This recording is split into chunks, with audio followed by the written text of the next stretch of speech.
It is Sunday, September the 14th. Everyone relax because this is Two Guys, One Cup, an AFL adjacent podcast. And Charlie's looking around very confused. I'm Will Anderson. I should say that. Oh, and I am Charlie Clausen. I am looking around confused because I got scared for you for a moment because I too was like, what is the date?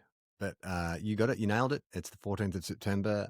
We were recording, as we have done the last couple of weeks, a bit earlier in the afternoon. What I've realized about where my office is set up is that I get a lot of sunlight coming in through my office window round sort of like late afternoon when we've been recording. So for people who watched the video last week, you would have watched me slowly just go into witness protection. It starts off where I'm like bright sunshine.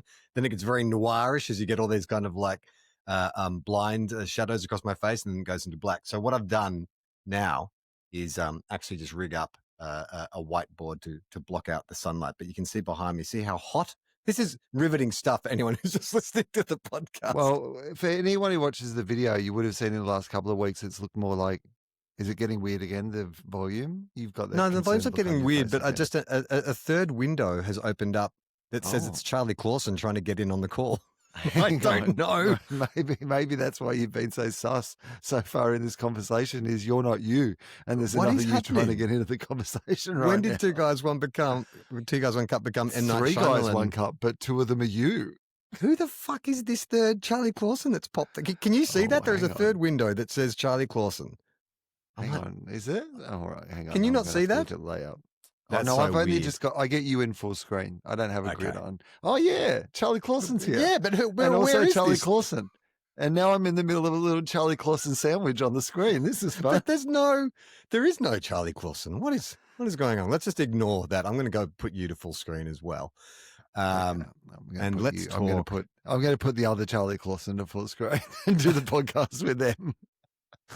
We'll get to the finals. Well, can I just say quickly before, because we did start with some great, it's like, this is like what it's like to be an AFL footballer at this time of the year, where you go from playing these nighttime games, like in the preliminary finals and the semi-finals, they're all nighttime games, these showcase games that you're playing under lights, big crowds, etc. And then for the biggest showcase game of the year, back to the afternoon, weird lights coming in, you're not adjusted to it, you don't know where your whiteboard's meant to be. Like, it is that extra factor of, we have this game that because of the conditions that it is played in, it can substantially. I mean, I was lucky enough to go to the grand final last year, and I did not enjoy it because the sun was in my eyes for 2 hours. That's what I said about the great irony of going to see the Suns at Metricon, or whatever they call the stadium now, is when you are on the non-members wing, that Queensland sun is unbearable to watch football in. Like when it's coming in the afternoon and just like burning your retinas out, it sucks. It's perfectly appropriate. I get that, but it's not a great place to view football. Is that their version of the cold showers at Collingwood? Or I think it's Moorabbin, or watering the ground at Moorabbin. Well, yeah, okay, cold showers at Moorabbin, watering the ground at Collingwood, whatever. Like, I think different clubs had their own versions of what it might have been. But putting out a contract at Carlton.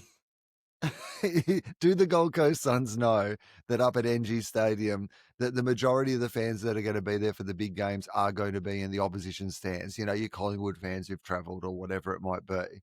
And that it's a bit of a like, well, we'll just get them all hot and rolled up and sunburned at the very least. Well, in the instance that I'm talking about, so I think it was a couple of years ago now, the Blues were playing the Suns, and I think the Blues had to win to guarantee a finals berth. Do you remember those heady days, Will? I'm not going to do the Harper thing, but do you remember those heady days when Carlton were like going to regularly play finals? But there was mostly Blues fans there, obviously.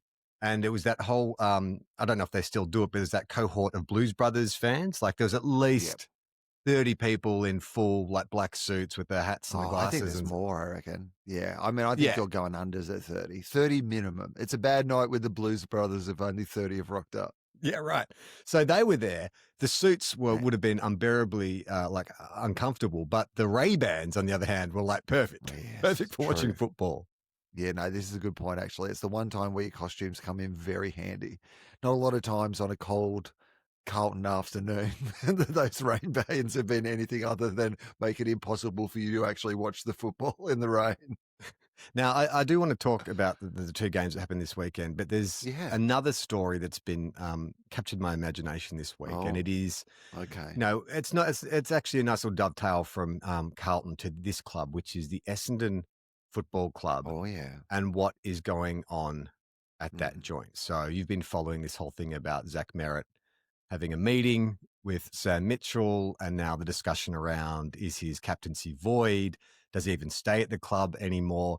And I've just been doing like a straw poll Mate, of like, Zac Merrett has met with so many other clubs. For a minute, I thought he was a Bulldogs player. well, no, I think like it has been a discussion the last couple of years. Definitely, Mm. clubs have come for him. Yeah. But in this last one, because this is the interesting point, I reckon my footy friends are 50-50 split on this, on whether or not what he's done has been completely outrageous or completely within the realms of, what a professional athlete is entitled to do. So he meets with Sam Mitchell, and the sticking point appears to be that, so 6 weeks ago, so the last 2 years when clubs have been coming for him, Essendon have upped his contract, like whacked a bit of extra cash on top to say, hey, thanks for sticking around. You're going to lead this rebuild. Then 6 weeks ago, he does some public statement where he says, I'm excited to be part of the rebuild and to lead the next generation of Bombers, blah, blah, blah. I've got a great relationship with Brad Scott. Then he goes I think we all knew we were in trouble when he said blah, blah, blah in the middle of the statement, though. That was the problem. He was like, blah, blah, blah, and I'm sure we'll have finals, blah, blah, blah. So then he goes and has the, like, by the way, Sam Mitchell, is he taking the Hawthorn, like, is it the Hawthorn Football Club credit card he's taking? Because he's having a lot of dinners, it sounds like. Oscar Allen and Josh Battle and Tom Barras last year. Does he take the gold Amex from the Hawthorn Football Club, or does he pay for it himself? What do you reckon? Is this a way around the soft cap? Right? Should this be in the salary cap? $200,000 dinner? Yeah, where do you want to go? We need to spend 40 grand tonight. It's a Brewster's Millions scenario. Yeah, that's right. If you can spend all the money, we can get you here. But we have to do it within 24 hours. So he loves to have a dinner, does Sam Mitchell. Now, yeah, the sticking point amongst the people I've spoken to appears to be around, should he have notified the club? Like, would there be an issue if he had notified, like, Brad Scott and the club to say, hey, look, I know I've got 2 years to go on my contract, but, Sam Mitchell's requested to have dinner with me. I would just like to hear him out. I'm still committed to the club, but I'm going to sit down and have a dinner with him. So if that conversation had happened, then maybe it wouldn't be so bad. The fact that he didn't inform anyone and was making these public statements about how much he loves the club, that appears to be the issue. I don't think it makes anything, like, I mean, firstly, there's the first bit of it, which is that if you're Zac Merrett, you are in such a tough situation, because I think basically what has happened over the last few years is that, like you said, all these other clubs have come and said, mate, you're too good for this joint. Like, you come to us and you can just, like, win a whole bunch of premierships. Would you like to win a whole bunch of premierships? I know you've won all the best and fairest you could possibly, like, have at Essendon. And each time he's been like, oh yeah, I actually would like to win. It'd be nice to be at a club that was good, but I'm captain and I'm loyal and I probably should stay. And they gave him a bit more money. And each time he's like, no, there's still time. I can still have success at this club. But I think he's finally got to the point where he's like, I've run out of time. I cannot have success at this club, right? Like, if I am going to have success, it is going to have to be somewhere else. And so then it's so tough, right? Because how much do you owe a club? Because if Bontempelli, for example, the captain of the club, if he had decided to go to Collingwood, it would have broken the heart of the Bulldogs for sure. No doubt about that. I'm not sure that Merrett is a Bontempelli style figure at his club, but he is the best player at his club. Like, he's about to win his sixth best and fairest at Essendon. And so, like, he won't be there to receive it, but he's about to win his sixth right. They can mail it to him. He's about to provide a PO box that they can deposit his best and fairest medal in. Sam Mitchell's about to send Mitchell Lewis over to grab Zac Merrett's medal. And I don't know. What do you think? Do you think let's put ourselves Yeah. in that same Well, situation. yes. You've been super successful. You're the leader of your club, and you are facing two things, which is roll the dice on maybe I will never see success, but my contribution to this club can just be helping it a once great club rebuild and be part of the fabric, and a premiership won't matter. It'll be the fact that I was captain in our darkest days and won 8 best and fairest, and that'll be my legacy to football. And it doesn't matter that I didn't like play in a bunch of finals or win a grand final or anything like that. Yeah. Or because you can't imagine he's going to get more money. This isn't one of those ones where, sometimes with a player like a Tom DeConing or whatever, you're like, well, yeah, you get it. Couldn't Like, turn there's it just down. couldn't Yeah. turn it down. But this is not what Merritt's doing. If he goes to Hawthorn, he's probably going to get paid less than what he's getting paid to play at Essendon, right? He's going purely for the idea that he would like to be successful. But if you go to somewhere that's already successful to be successful, like if I go and work for Apple now, it's hard for me to, claim much of the credit for inventing the iPhone, Yeah, that's right. Well, so you and Kane Corns are aligned on that one because he was Yeah. filthy on this whole thing, saying that if he goes, it'll be a cheap premiership. I'm like, I don't know about that. Like, I don't know. Like, the premierships are so hard to win. If you are a part of that, I don't think there's anything cheap about it. It's opportunistic, sure, but I don't think Yeah. it makes winning the flag any easier. My perspective is, like, as someone who has supported a mediocre club, that has had a lot of kind of superstars that people have come to poach, I have never begrudged when a Josh Battle or, I was going to say Jay Gresham, but Jay Gresham has gone to Essendon, so, he sort of made his own bed. But I've always understood the idea that, like, okay, sure, like, you wanna chase success, of course, you're a professional athlete. So I don't think there's anything wrong with Zac Merrett meeting with whoever he wants. But I think the reason why I can understand there's so much anger is that he didn't tell anyone. Like, if you've got this really great relationship with your coach, couldn't you have an honest discussion and say, mate, like, my contract is up here in 2 years and I honestly don't know that I'm going to stay. And so I want to now explore. Because I guess where it would be based around is anyone who's meeting with him now, like Sam Mitchell, is not meeting with him to get him in 2 years. Like, they're meeting with him to get him next year, right? We agree on that?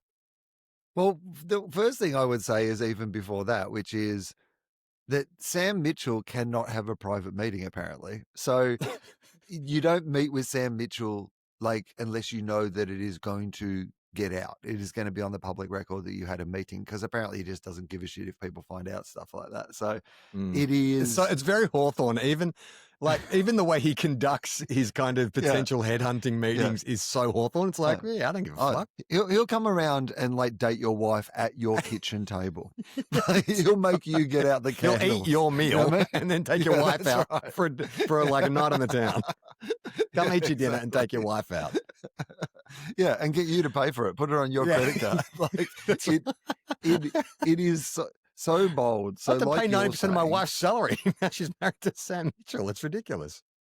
Yeah, I mean, don't hook up with Abby Chatfield if you don't want to be in an Instagram reel. You know what I mean? Like, I think that if you're Zac Merrett and you know that you're going to have a meeting with Sam Mitchell, then you've got to get on the front foot of the club first. Yes. Because that framing of what he said eventually, which was that that has been out in the media, which is that, of course he sees great success at the club, but it just might not be within the time period that he's going to be there. And maybe they can get some value out of, trading him and rebuilding and whatever it might be. That is a reasonable argument, maybe. Maybe there's a world in which that statement. That makes a lot more sense.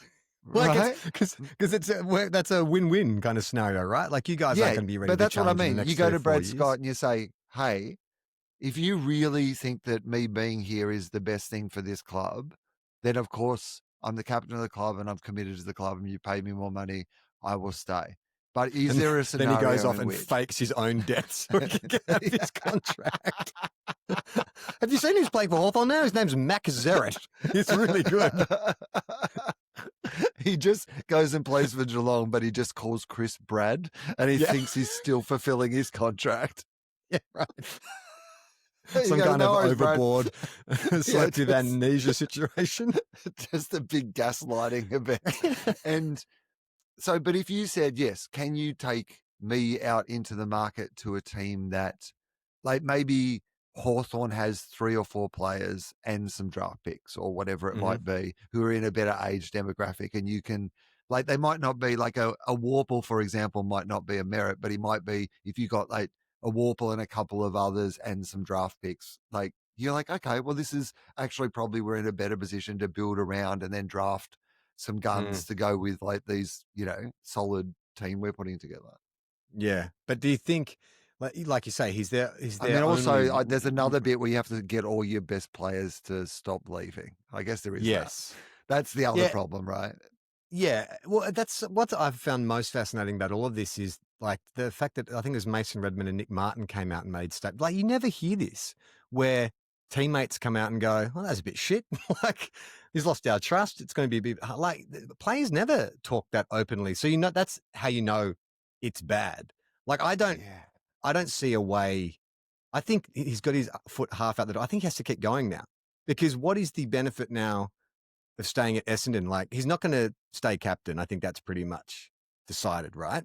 So, what is he I going to don't. be? Just Yeah, I don't think it's in anyone's best interest that he stays in Essendon. I'm now? not sure it's in Essendon's best interest. I know he's their best player, but I just think there is something about the idea of those guys who are in the best player in a generation where there's no success. It's hard to, you just need something fresh. You need something Yeah. new, I think. They Well, need to you break the had this mold. exact They need to be situation in a happen. universe where he's not their best player. The Bulldogs had this exact situation with Ryan Griffin, right? He was your Yeah. captain. He was your Uh-huh. best player. And it was in a Yep. period where you guys were post sort of the Rocket Eade era in a rebuild. And how did that happen? Didn't he just sort of out of the blue just be like, I'm going to GWS, I hate it here or something? Yeah, I mean, I'm not sure that he said, "I hate it here," but that was the vibe. Certainly the Who was vibe a your few coach at the people have time? Was given it over the years. Peter Road? No. Uh, no, it Is wasn't he Peter the Road. It coach of was, the Bulldogs? That's just a name I yeah, grabbed no, from the no, ether. you were right. That was Okay, actually pretty great. good. All right. No, it was old mate, who's got the name that I always get wrong. Hard man, coaches still in the, AFL.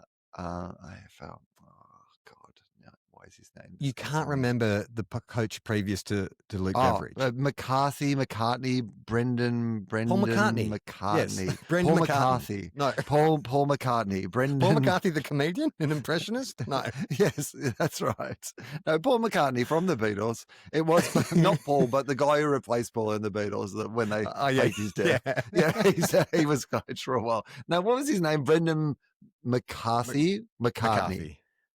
I Do you always, look it up? it was one of those I'll look it ones that up. was so hard to, because at the time Brendan. there was like a Brendan McCarthy and a Brian McMartha and a Brendan MacArthur. Brendan McCarthy. No, not Brendan McCarthy. Brendan See? McCartney. Brendan McCartney. I said all those people What? who give a That shit doesn't about sound never right. Is remembering it, people's what is names. it?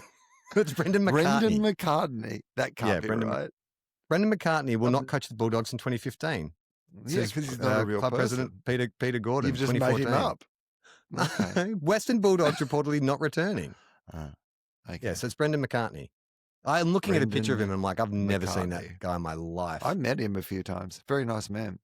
Very Okay. intense, apparently. But he was the one whose whole idea was that midfielders were going to be big like the Bont. He was Right. Okay. so he was the one who kind of, got us in the position that kind of built that next level of success. There is that theory where before the coach comes in who's going to get to be the icing on the cake. And this was the thing that people thought that Sam Mitchell was going to be. They thought Sam Mitchell was going to do all the hard work and then somebody else would come in and reap the rewards.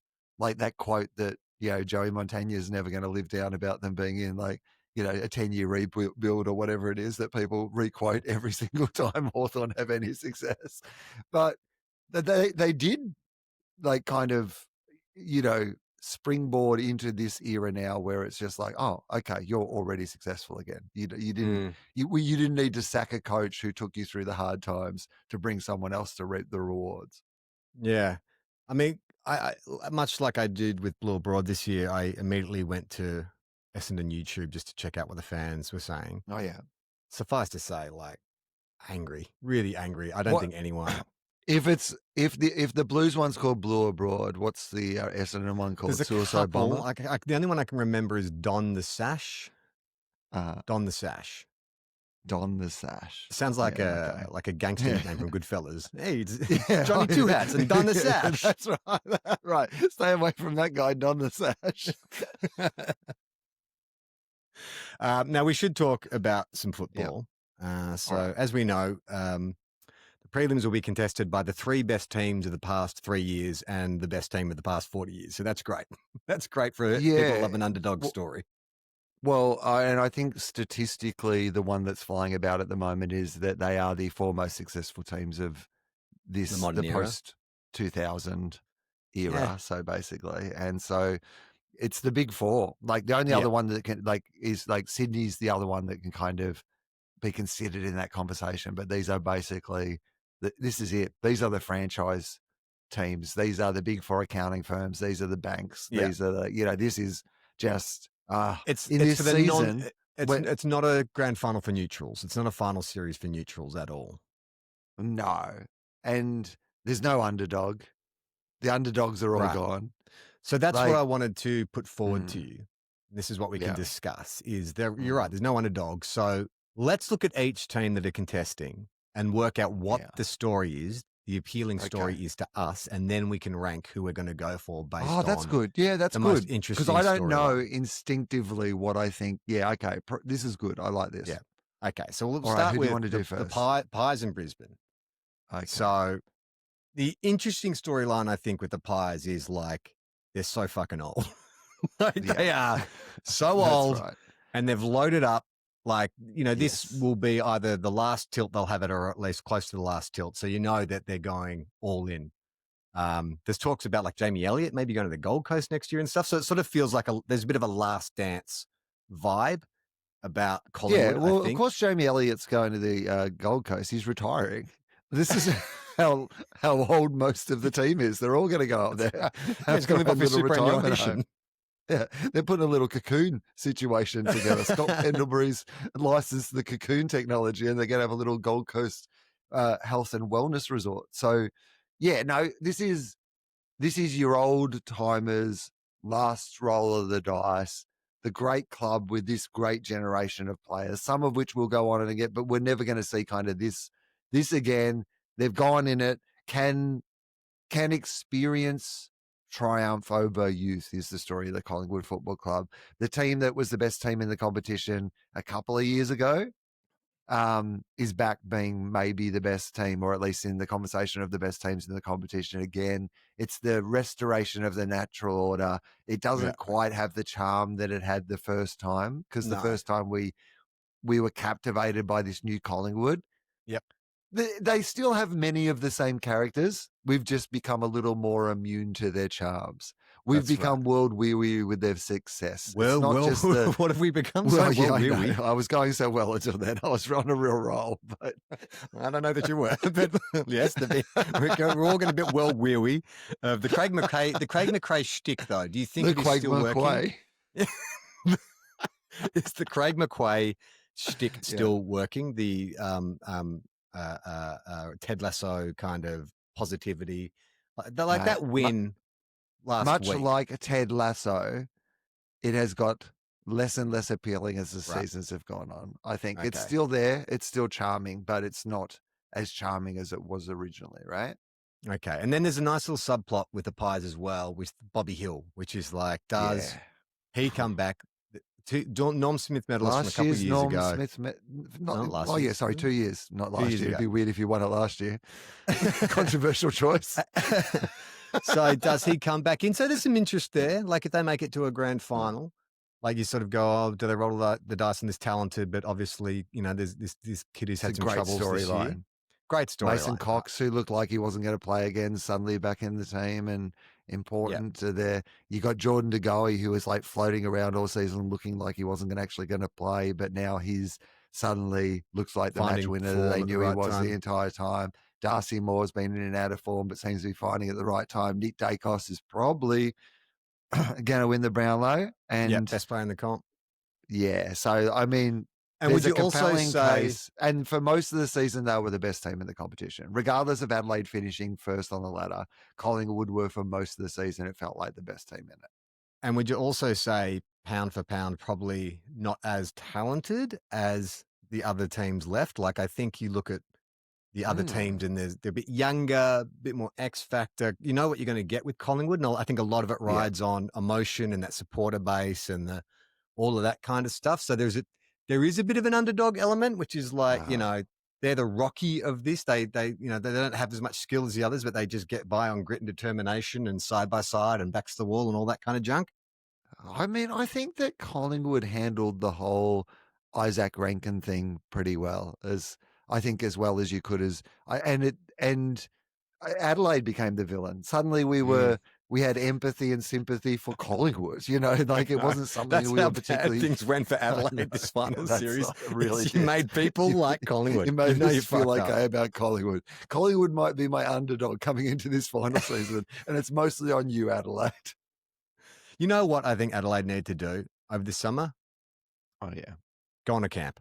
I think that their confidence Only has been shattered. solution. That's what they need Go to on do. a Just camp go away. again. Just like reveal some of your deepest, darkest secrets, hand it over to a third party, and then go on a camp. And potentially do a baby elephant walk. Nah, it's fine. So don't worry, Crows fans. Like, you've done well. Finished on top of the ladder, straight sets. You're a young side. Yes, they are. I mean, they are.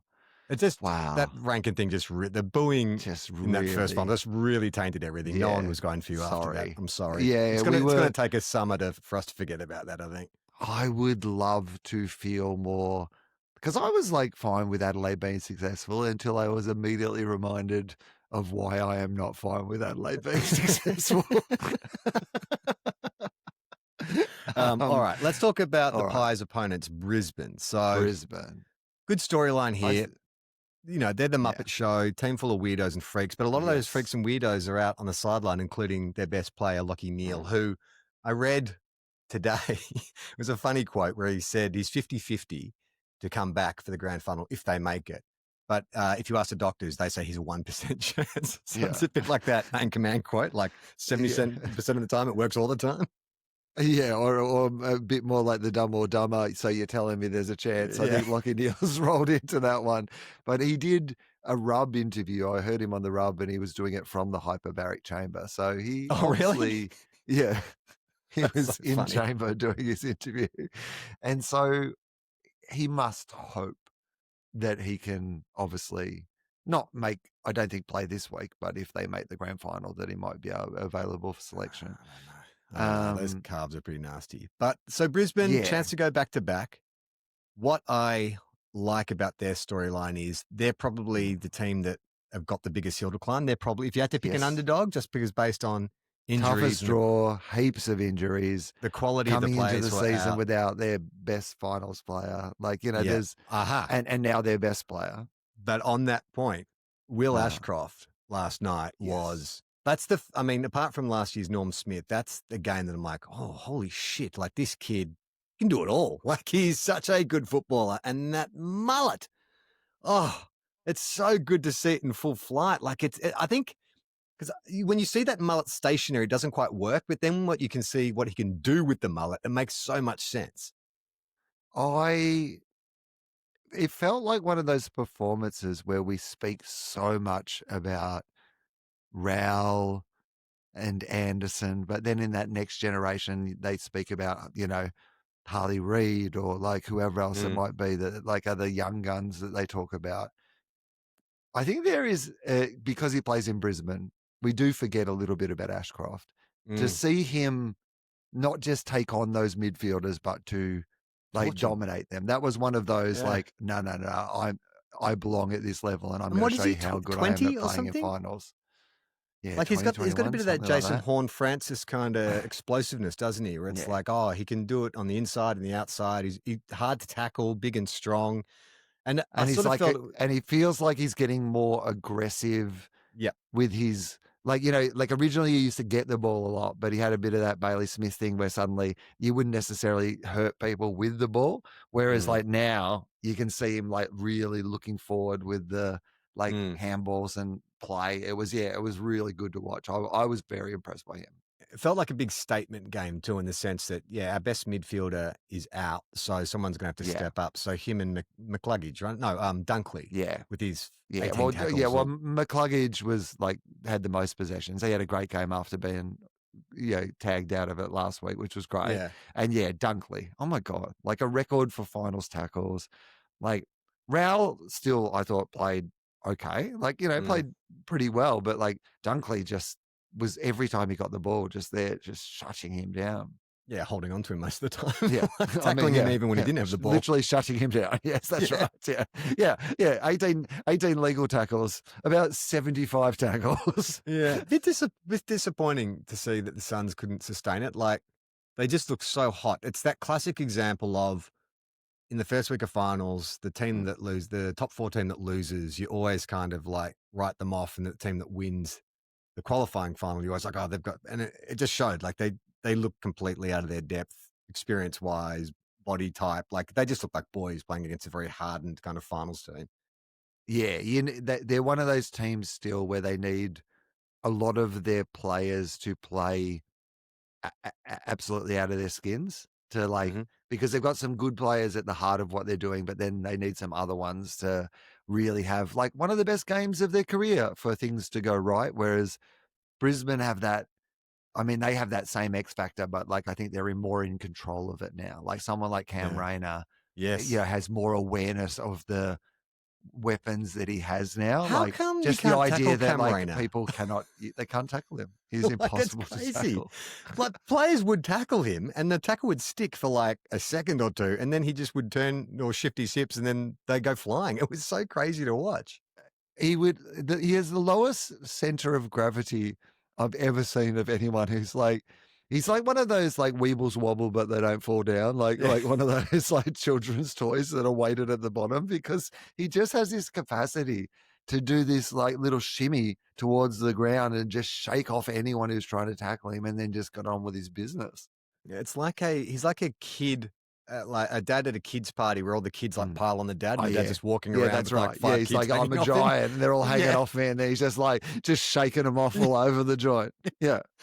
Yeah. All right. So that's Brisbane's story. Is probably Yeah. most underdog status, a young superstar who looks like he's ready to win his second Norm Smith. Cam Premiers Rayner. can't even make the finals anymore, Charlie, and yet Yep. this team that's missing Joe Danaher, missing their Brownlow medalist, has had the hardest run to the finals, has like, been an inconsistent season, marred by injury. They've had to patch it up consistently as it's gone on.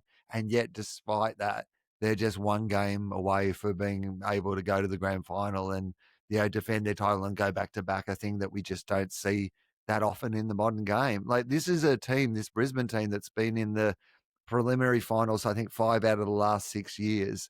They have been one of the most successful teams of this generation. And it probably would make sense for them to have 2 premierships like within that to kind of actually for everyone to go, yeah, they were like like they were better than just a one premiership team. They were a dominant team of this era. So that's your Brisbane story, I reckon, back to back. Yeah. Yeah. All right. Let's move on to the Cats. Oh, okay. So ultimate professionals. Levi Ashcroft wins. So Will Ashcroft won a premiership in his first Last year. season. Levi Ashcroft wins and one in his first season. Yeah, That'd great. be a fun little family Great that. statistic. Yeah. And did you see Marcus Ashcroft watching that Yeah. game from up the From the back of the nosebleeds. stadium like he was Batman? Yeah. Or like Thought Sting he in was going to get on the roof or WCW. something. Yeah, Yeah, exactly. just like The Cats. Look, what is there to say about the Cats? I think that in a way, like it's the admiration of just how good they are.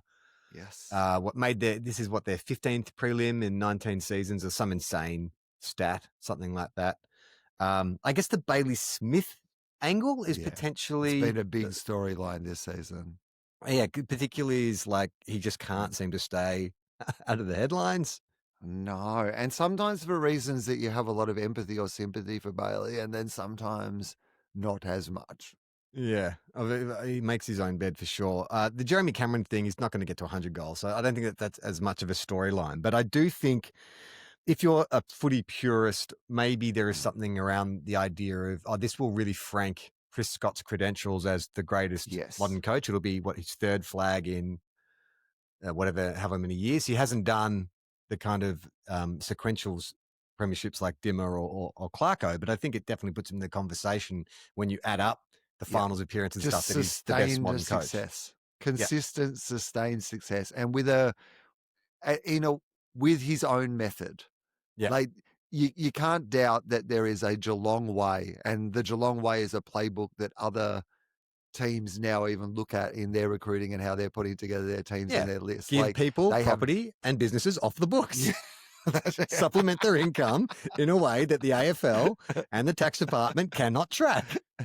Plus, you can get a really good house for cheap still. I mean, there's no underdog sympathy ever. Like, there's no retiring For Geelong. superstar. No, you don't really have any. There's none of that emotional pull. It's more just about the beauty of what they're doing and the purity of how good and how excellent their standards are. Right? It's not very appealing. I've got to admit, from a neutral point of view. No, what could be appealing? What's Danger the winning appealing thing? Danger winning another one. That's kind of appealing, I guess. Jeremy Cameron, kicking a bunch of goals might be So we're seeing all appealing. this. We need something new. What's the Bailey Smith, winning I a Norm guess. Smith? Bailey Smith, like Norm Smith. That Bailey might be Norm Smith. His nickname becomes Norm. Oh no! Oh yeah, that's actually pretty good. Okay. Bailey Norm Smith.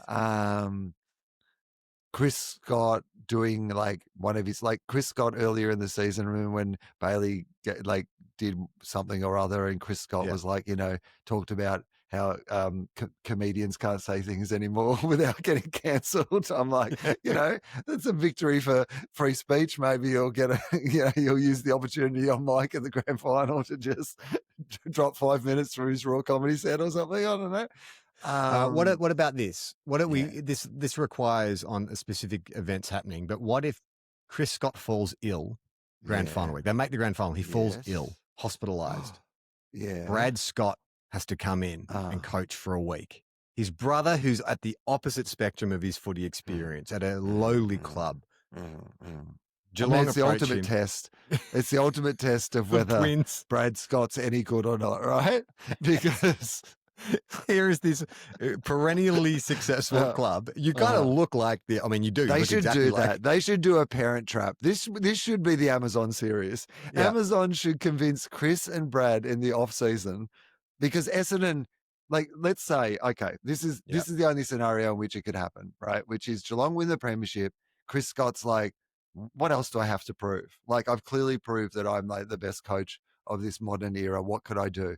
And Brad's like, nah, you've just got the best conditions. You've just got the best team. If I had those conditions and I had that team, I could coach the premiership. And then there's it's trading it's trading places. Yeah, is it the circumstances or the individual that determines success? Amazon come to Chris and Brad Scott and they say, we have a trading places scenario where we, over the off season, need you to adopt each other's looks. And then you can coach the other teams, and we'll do it as an experiment to see if it's nature versus nurture. Do you know what I mean? Yeah. It's a trading places, but with the added element of was it Big Brother who did Logan Paul and Logan Chris or something? It was the twins, and will people be able to tell? So the challenge for Chris and Brad is, you're going to swap, but you can't. If anyone finds out, then we're cancelling the grand final. That's what's at stake. If someone just pulls Andrew Dillon aside and says, I don't think this is a great idea, Andrew, shut up. Yeah. It's my show now. It's just Amazon make me do everything. It's the AFL's really struggled this year and made some poor decisions, but that might just take the cake. They've swapped Brad and Chris Scott. What is there? Reece Stanley being a double premiership player. And see Nick Revolt. They just got to cut to Nick Revolt straight after he received his medal. They should just have an in-camera shot of Nick Revolt while it's from the minute medal presentation. Yeah. I don't really look. I Yeah. don't think there is any No. storyline beyond the Bailey and just wanting them to be amazing. Which, like I said, is not Yeah. appealing to The neutral. But storyline is just they're a great team, and if they won it, you'd be like, "Yeah, you probably deserve that. How do you do it all the time? You're so good." I mean, I guess there is a little bit of the Last Dance kind of vibe with Danger and who's their other old guy? I don't know. They have Yeah, another but I old guy, don't don't think they? Tom Stewart. But like, Oh yeah, I don't even feel like. I mean, Guthrie's not going to play, so yeah. They're not that um, old. I don't know. I mean, No. it just doesn't feel like Geelong are ever going away. They'll just like renew, and there'll be a bunch of new people who come in, and Yeah, they'll they'll just be take some successful in people out Geelong of the forever. VFL and turn them into like gold star midfielders. It's so fucking Yeah, annoying. yeah, that's exactly. Well, I mean, or go to Ireland and just find someone who's just like the best tagger Yeah. in like the in the AFL. And oh yeah, yeah, that's right. Yes, in the VFL, we'll just find a couple of dudes who just like seem to be okay VFL players, but it turns out are really great AFL players. Yeah, that's right. They just needed to be at the level. Yeah, yeah, they just were at the wrong level.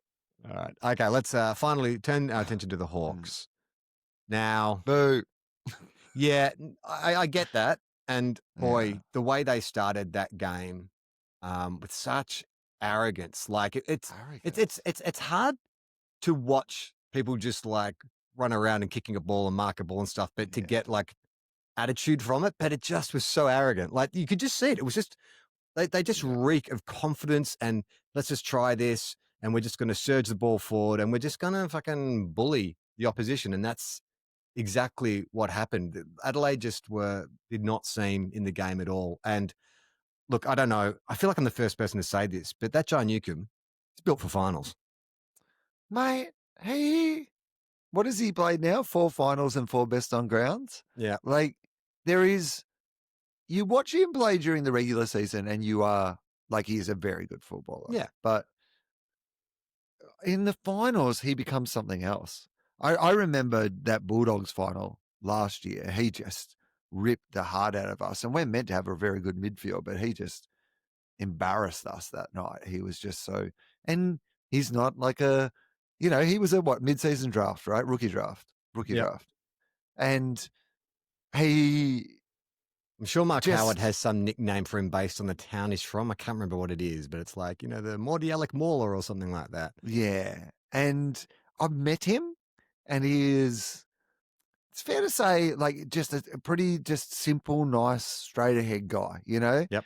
Um, Of that Ben if I Cunnington straight, mold, right?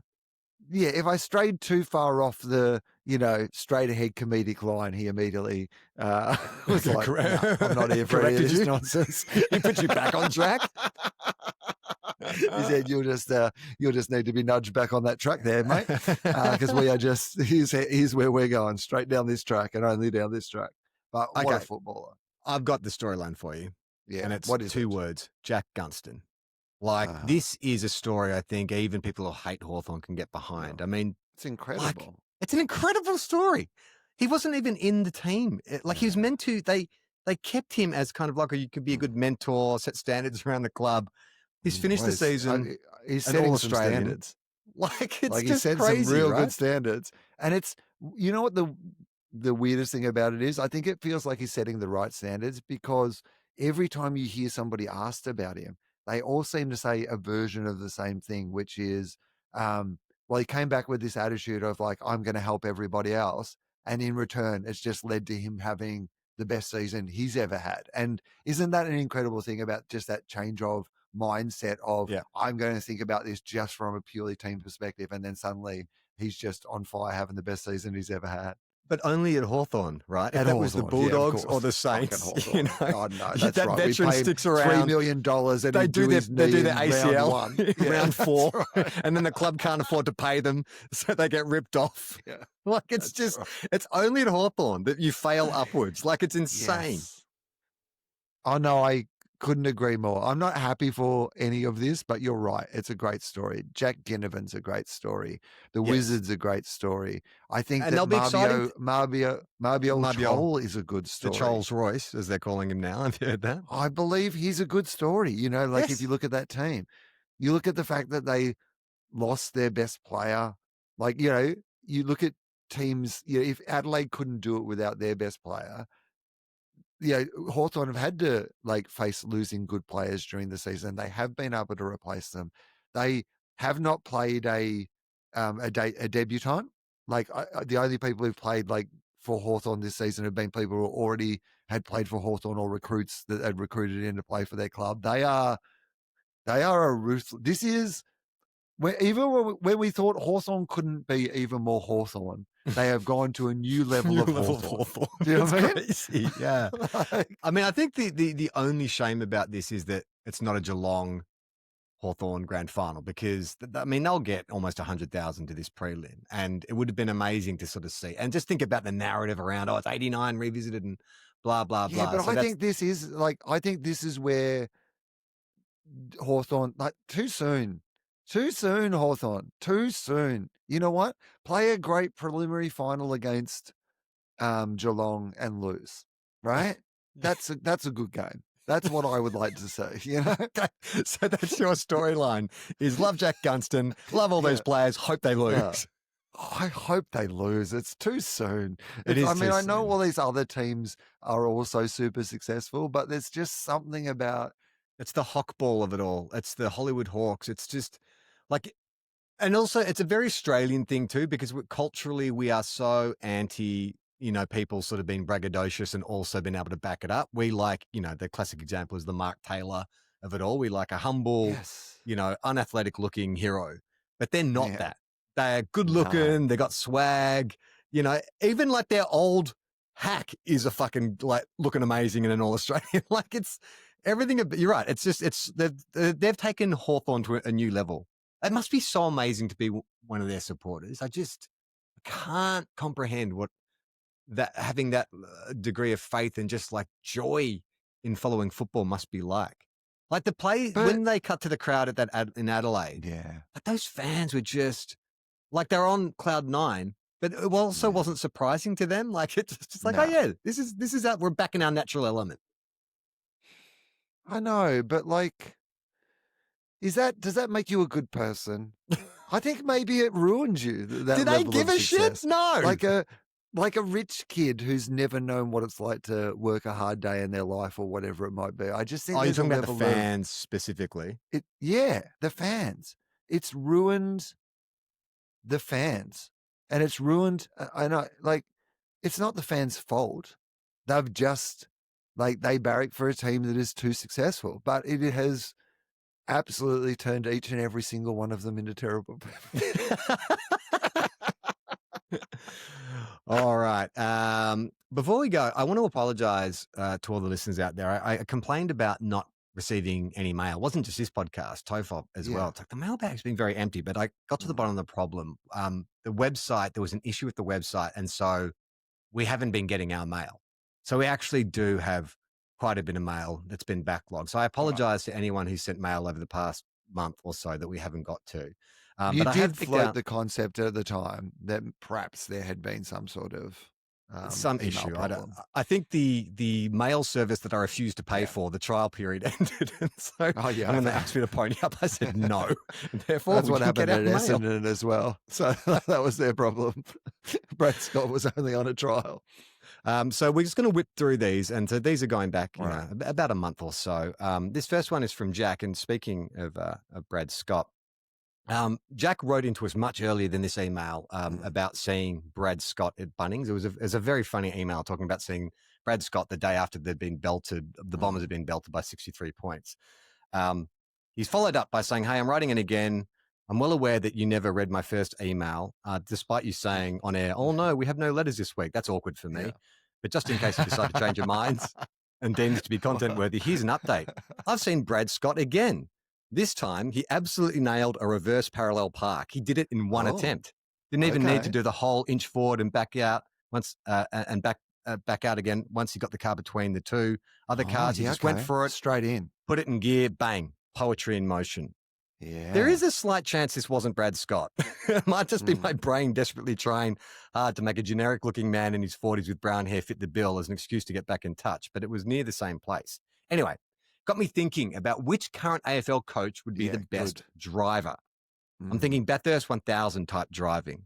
Oh, What would yeah, be the okay. top 5 standings and, who would be the top 5 standings come the checkered flag?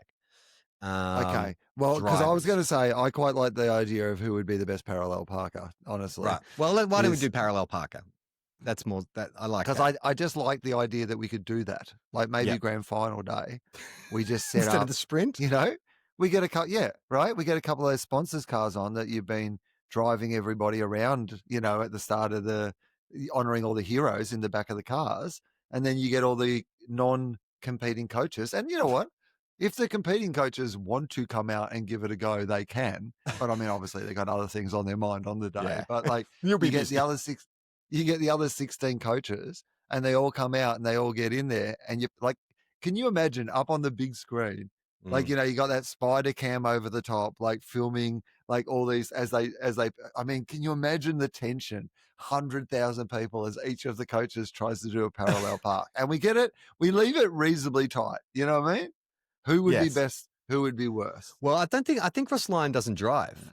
So Yeah. he's out straight away. I All think right. the older coaches like Fags and stuff, just like the head Mm. turn will be difficult for them. I know most cars have Yeah. like reverse cameras and stuff, but can you imagine Fags trying to use a Face reverse can't camera? The technology Face would blow his Face mind. can't see over the steering wheel. He'd just be a little hat. And just like He puts on a hat to drive. It's adorable. I love he's it. got a driving hat and some driving gloves, and that's all you can see. I think someone like Adam Kingsley would, like a Yeah. Brad Scott, would fucking nail it. Because I Precise. could Just see when he yeah. was younger, Adam Kingsley Uh, cruising down Chapel Street, mm, potted up mm, V8, windows down. He's got the mm. guns, like Yeah. just Hank got one arm out the window with the gun flexed. Mhm. I reckon he'd be a good reverse Parker. I mean, this is controversial because technically he's not currently the coach, but I'm going to say Stephen King. Stephen King feels like Really? Don't you country think he'd to be like that me. that big guy in that episode of The Simpsons who can't get in a little car? If you put him in a little car, but if you put him in a big car, Right. this like I just get the feeling that he's got that kind of range of motion and vision. And like, big guys just that country sort of thing of just like, I reckon he'd wind down the window, he'd put one elbow out, he wouldn't even look at the mirrors. He'd just Yeah, do it right. from like, he'd have a look and then he'd just Feel. like ease it in, one arm, one other arm out the window. That's great. All right.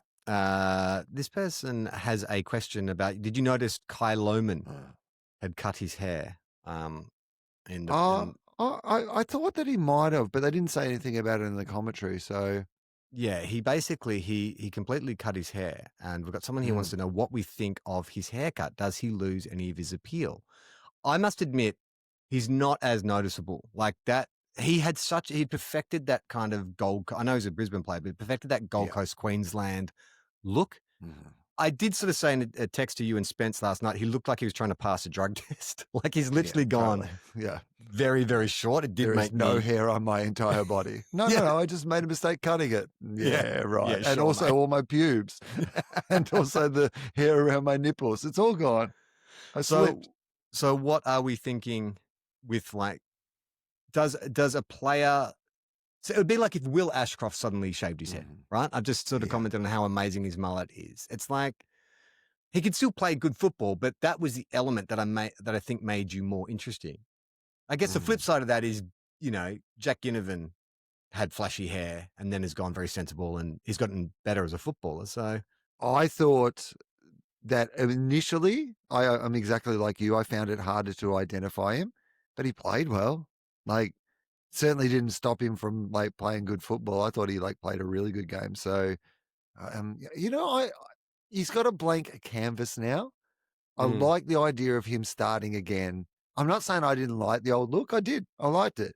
But I also think he could be a multi-looker.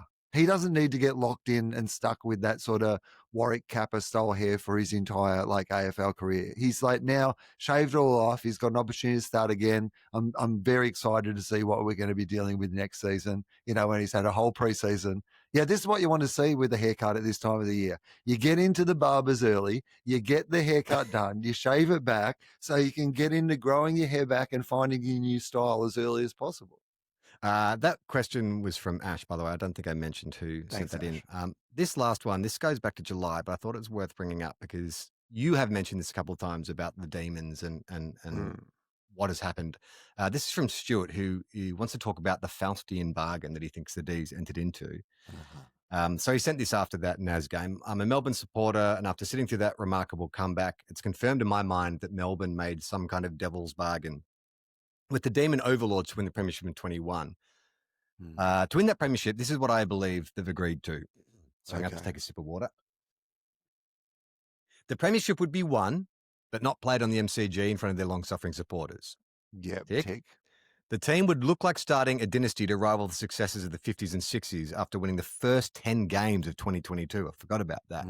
Only to fall in a heap and lose 2 finals after leading at halftime. Forgot about that little bit too. Yeah. The team will slowly lose the ability to execute basic skills, such as kicking for goal. Yes, I went to that game with Broden this year, and it was like, wow, they really don't know how to kick for goal. Key players will suffer cruel and unusual punishment, forcing them never to play again, i.e. Brayshaw, or never be the same player again, Petrarca and Oliver. Tick, tick. Opportunities to win games of football will be presented. However, the team will find increasingly embarrassing and laughable ways to lose games, as demonstrated with the comeback from St Kilda. Finally, I believe there is only one way to make good on this bargain, and that is to offset the evils of this bargain by combining with a heavenly force, a merger with the Saints. Can you imagine how much stink would be around the Melbourne Saints or the St Kilda Demons? Like, sometimes two great tastes taste great together, not these two. I mean, but the idea of combining the Saints and the Demons, even like leaning into the idea that maybe at home you play as the Saints, but when you're away, you're the Demons. Oh, yeah. Okay. You know, like right? I love that. That's something I could get behind. Yeah, right? Little like multi-personalities as well. Like you'd have just like, you know, once you're on the road, you adopt that sort of demon mentality. Yeah, I love it. I love it. Okay, that is 2 guys, 1 cup for this week. Very excited about the prelim weekend. We'll be back again to talk. Well, I was going to say talk all the action. Who knows? We spent 40 minutes this episode talking about Essendon before we got to the actual games. Yeah. There was a little bit of chat about the lighting in Charlie's room. You know, it's okay. We'll have a shit chat. There was some footy there as well. That's why you're tuning in. You know what? On 3AW on the weekend, I heard they did a segment after the game where Matthew Richardson ate 4 wraps on air. So, you know, I think we did well with our conversations. We actually talked about the teams that were playing in the finals, so not bad. Do you have live shows to promote? Yeah, I do. I'm in Newcastle at the moment, but I've added an extra show in Wollongong and in Hobart. So if you're in any of those places, there's new tickets available now, comedy.com.au. And we are joining up with the Junk Time Boys for our traditional 10-year anniversary, I believe it'll be, post-grand final live show happening at the Basement Comedy Club. Tickets are on sale. There's a link in the episode description. We'd dearly love you to come along. I don't know who always our fun guest regardless of who makes the grand final. But that's right. The good news is, I will say this, it helps when we have at least one big Victorian team in for our ticket sales, and we've got a real good chance of that happening. I know, but imagine if Hawthorn win, Chamber will be unbearable. I might have to pull out. Charlie, imagine if Hawthorn lose. Hawthorn play in the grand final and then lose, and then we get to just like make fun of Michael relentlessly. Scott, great. We've never had that opportunity. We'd have to book a bigger venue. Yeah. I think we'd have to move it to Rod Laver. Enough public shaming. Today at 4, a Hawthorn fan is sacrificed to the mob. Come along. And that's all you need to know. Link in the episode description. We'll be back again next week. Play on, not 15. Ball. Little footy-loving dickheads, dreaming about a Premiership Cup. We love our clubs, but they never win. 2 flags in 100 years. The shit house. If you think we'll be insightful, clever, or just well-researched, we're here to say that's not the case. We'll just go out and wing it. We are 2 guys, 1 cup.